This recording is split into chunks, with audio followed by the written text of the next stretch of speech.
Oh, ya kita biarkan aja proses hukum itu berlaku ya, gitu. Misalnya begini, apakah memang sesuai dengan konteks dan relevan? Itu satu hal. Gitu. Yang kedua, apakah ini sesuai dengan aturan perundang-undangan?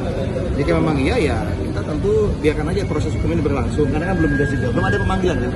Kan teman-teman menteri, bapak-bapak menteri terhormat kan juga menyampaikan mereka menunggu dulu surat pemanggilan baru akan bersikap.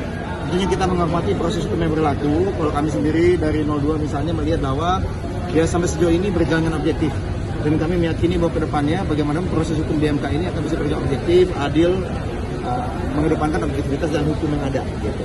Dan hasilnya tentu kami meyakini kalau karena kami tidak melakukan hal-hal yang dituduhkan, kami meyakini bahwa semua tuduhan-tuduhan itu akan runtuh dengan sendiriannya. Tapi yang pasti kami menghormati proses hukum. Kita biarkan saja semua pihak saling beradu berargumen mengajukan bukti. Nah, tentunya ini kan para hakim Mahkamah Konstitusi bisa menelaah, memilah-milah mana yang merupakan fakta, mana yang merupakan opini, mana yang benar-benar bisa istilahnya itu hanya narasi belaka, dan mana yang memang benar-benar hal yang sangat serius terjadi. Itu kemudiannya. Enggak, apa yang mesti dikhawatirkan? Beliau-beliau ini kan menteri-menteri, pembantu-pembantu terbaik Bapak Presiden Jokowi yang sama ini melakukan tugas tanggung jawabnya dengan sebaik mungkin. Yang sesuai dengan realnya, sesuai dengan aturannya, apa yang perlu dikhawatirkan? Kecuali kalau ada yang memang bermain-main di luar rel, ya wajar kalau kami khawatir. Tapi hari ini yang kami tahu, kami tidak khawatir.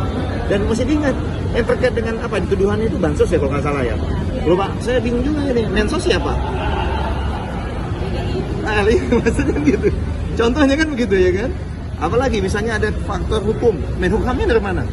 Kan begitu, maksud saya. Jadi melihat hati-hati juga nih kita menembak ke sana kemari, nanti malah ujung-ujungnya kembalinya kepada yang menembak itu gitu loh ya kan? Karena kami melihat begini, ini kerja bersama di kabinet ini, semuanya sesuai dengan aturan, sesuai dengan ada APBN. Kebijakan diputuskan bersama-sama antar pemerintah dan DPR, tidak ada yang jalan sendiri. Dan semua di DPR itu menyetujui, berarti apa? Semua partai, termasuk ada yang di 01, ada yang di 03. Jadi bagi kami, apapun itu, ya hari ini prosesnya, kami menghormati proses hukum yang berlaku. Kalau bicara khawatir, kami tidak ada khawatir. Karena menurut kami semua baik-baik saja. Tidak ada menteri-menteri yang dipanggil itu misalnya melakukan hal-hal yang di luar aturan hukum yang berlaku. Gitu. Dan kami, ini 58% loh. 58,58 melawan 25 dan 16 ya, apa? Lobet ya tadi, lupa saya gitu ya kan. Mohon maaf, ini kan kita jauh sekali gitu loh. Kalau beda-beda tipis, mungkinlah kita bicara mengenai ada potensi-potensi.